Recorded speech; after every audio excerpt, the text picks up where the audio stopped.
Welcome back to the program. President Obama and his administration have criticized Standard & Poor's for downgrading the U.S. Treasury's credit rating, but was the move justified? Joining us to help assess that decision and the White House response are four members of our Consultants Corner. We've got Republicans Jonathan Greenspun and Susan Del Percio, and Democrats Risa Heller and George Arzt. Welcome to all of you.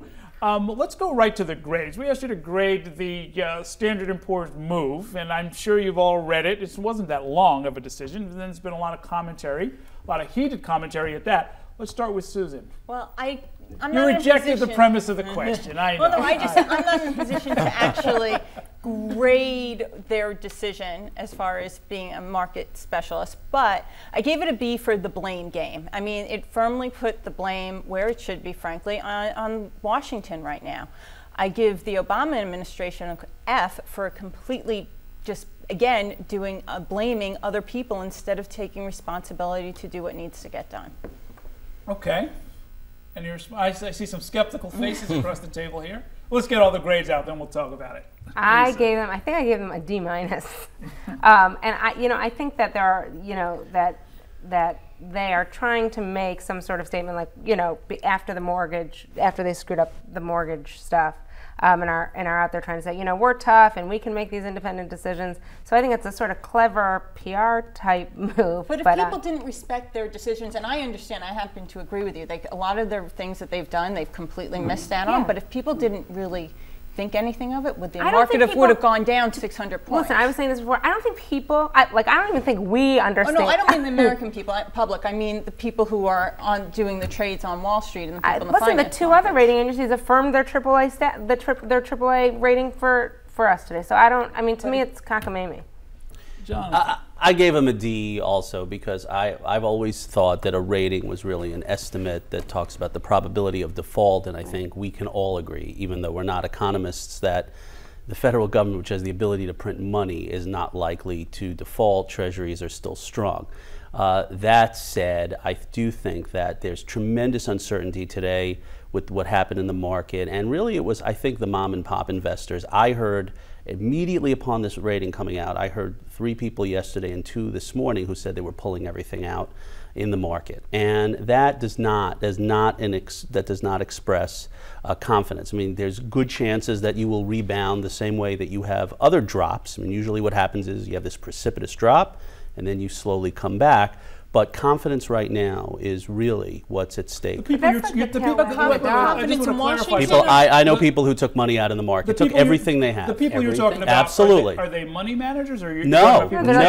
In fact, I think what you try to have happen was there was some overseas markets yesterday that did not react well, which everyone thought that there would be a major sell-off of the Wall Street insiders today. That, in the beginning of the day, did not happen. But I think what you saw was, again, you had a lot of rhetoric before the debt ceiling was working itself out to suggest that if we are downgraded, there are going to be some problems. And I think that mom and pop investor reacted to that. That's my take on it, for what it's worth.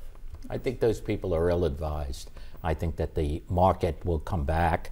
I think that Washington will get a message that they have to cut the debt, and I think that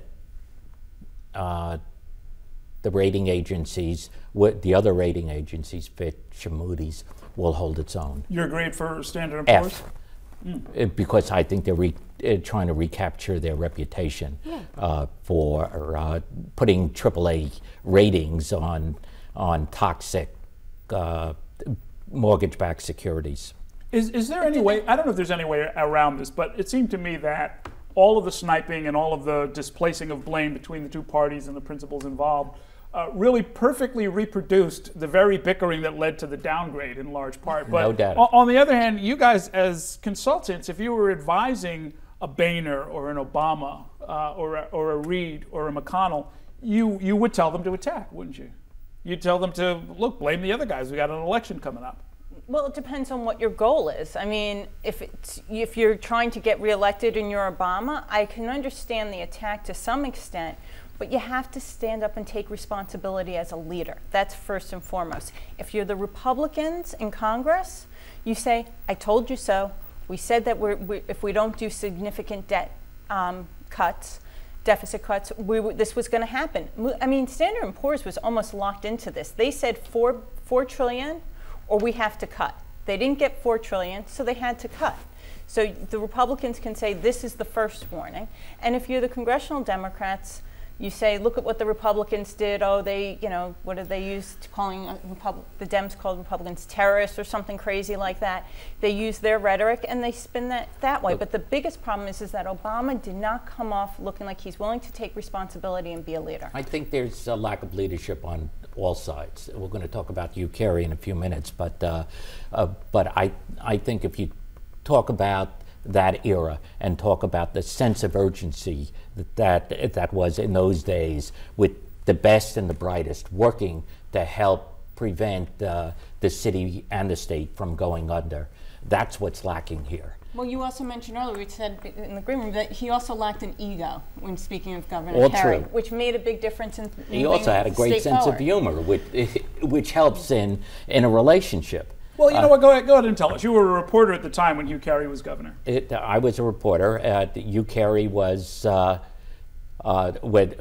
great. He let you into the room. It was very intimidating for a young reporter, with all these great people, Goldmark and Rohatyn and Steve Berger, talking about numbers. And like most reporters, I knew nothing about what a debt was or numbers, and I got lost, you know, but he would always have someone, one of his staff, come to me and fill me in. He was great at telling stories. He had a gift of the Irish blarney, and he made you laugh, and he was not an intimidating figure at all.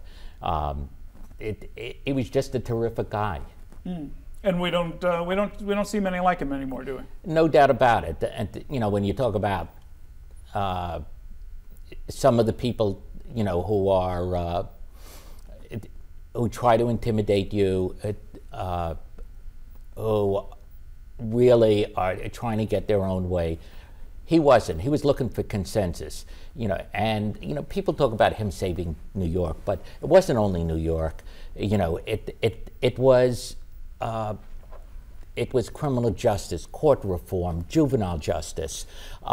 It was Attica. It was getting a consent order for Willowbrook. I mean, these are astronomical things that he did. George, I want to ask you, because I was 4 and you were there. You know, you mentioned all those names, Rohatyn, Ravitch, Judah Gribbets. I mean, these are all, you know, big names. I'm just curious if you think that they overshadowed his ability to sort of break out on his own. I heard Wayne Barrett say something earlier today, which I found fascinating. The Encyclopedia for New York City, which I think all of us have a copy at home, does not have an entry for Hugh Carey. That's unbelievable. Which I found remarkable. I'd be curious, as someone who covered him, if he perhaps was overshadowed by those big names. That's what I've always I don't think he was overshadowed by those names, but I think he was hurt by his second term and the daffiness of his second term, the orange hair, the PCBs, wanting to drink them, you know, little things like that. Right. I mean, you know, the number of husbands Angie had, his wife, and whether they were dead or not. I mean, they were, you know, I mean, that was like unbelievable time. There was another story every week.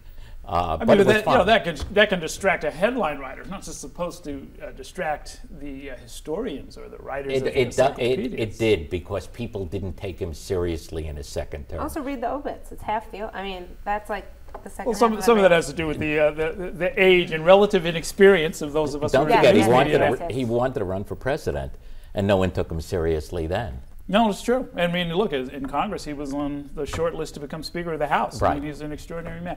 In our last minute, let's do a quick round. Rick Perry, they say, the Texas governor, may be getting into the race for president. Is that a game changer? I think so. Look, the guys who have won this, Bill Clinton, George Bush, Barack Obama, constant narrative from beginning until end, defining who you are and then being able to stay just not radical enough to scare anybody. Perry certainly gets a few people, especially on the East and West Coast, a little nervous when you talk about prayer rallies, but that plays very well west of the Hudson and east of Ventura Boulevard. I think it's a game changer for the Republican Party. It can be, but you always have to watch when people get recruited to run. They don't really tend to do that well throughout the long haul. And I think it can be a game changer in the way he takes on Michelle Bachmann. They're the closest. And can he really raise the money? She's a great fundraiser. Will he be able to go toe-to-toe with her on money? We're going to leave that as the last word. The Democrats chomping at the bit, but I'm sure they'll have more to say if and when Rick Perry does, in fact, run for president. We're going to take a break now. I'll be back in a minute with a look at some viewer mail and a preview of tomorrow night's program. Stay with us.